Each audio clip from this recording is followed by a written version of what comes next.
Hi. If you're seeing this, the Lord knows you didn't have time to read your word today, so we're going to do it together real fast. So I was reading Psalms today when the Lord really called me out, and God needs you to hear this. This isn't a study Bible, so this is like a separate paragraph from the Psalms, but this is really going to speak to you. Personal gold. It's okay to scream. I grew up in a world full of Psalms. When I was a boy, a small ceramic banner hanging on the living room wall proclaimed, "Delight thyself also in the Lord, and he shall give thee the desires of thine heart." At Appleby Elementary School, every assembly program ended with the recitation of the last verse of the 19th Psalm. Let the words of my mouth and the meditation of my heart be acceptable in thy sight, O Lord, my strength and my Redeemer.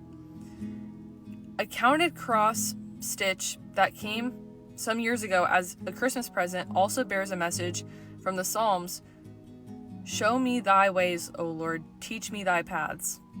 We borrow words of consolation and encouragement from the Psalms, and that is good, but there's something that has been overlooked. An element runs through the Psalms that we would never not dream of nailing up on the living room wall. I have never seen a decorative ceramic banner that reads, "You have thrown me into the lowest pit, into the darkest depths." I have never seen a serving dish bearing the inscription, "Because of my groaning, I am reduced to skin and bones." I have never seen a Sunday school button with this wish for the wicked. May they be like snails that dissolve into slime. Nor do I ever expect to see them, even though these words and many more like them came straight from the Psalms. The fierce Psalms are in fact easier to find than the gentle ones, because there are so many more of them. They make up a major element for which fierce is exactly the right word. From these Psalms, we have the perfect right to borrow language expressive of our own pain, when pain threatens to overcome us. It is frequently the case that the gentle verses that adorn plagues and collectors' plates are the expressions of hope or trust, or the avowal of moral tractability, which are also a regular feature of the laments.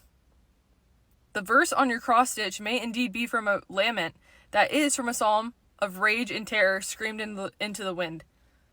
To turn in your misery to the God who is the source of all things, even ultimately of your misery, and not only to turn to him, but also to praise him with all your might, until your might has drained away. That is what the Psalms call us to do. That is not the complete biblical solution, but it is the beginning point of any solution. The Psalms do not alone supply all we need to strive on against the icy wind, but they do fill us with strength and power for the moment of turning. We have the perfect right to borrow language expressive of our own pain. This completely convicted me because this is my comfort, right? Psalms and Proverbs are my comfort books in the Bible because it's wisdom and prayer. And those are oftentimes the easiest. It's not easy to read the Old Testament. It's not easy to read some of the New Testament either. And so I challenge you that if the Psalms are if this is like one of your safe books to read, get out of your comfort zone a little bit and read other books in the Bible, because there are many more fruitful books in the Bible other than the Psalms.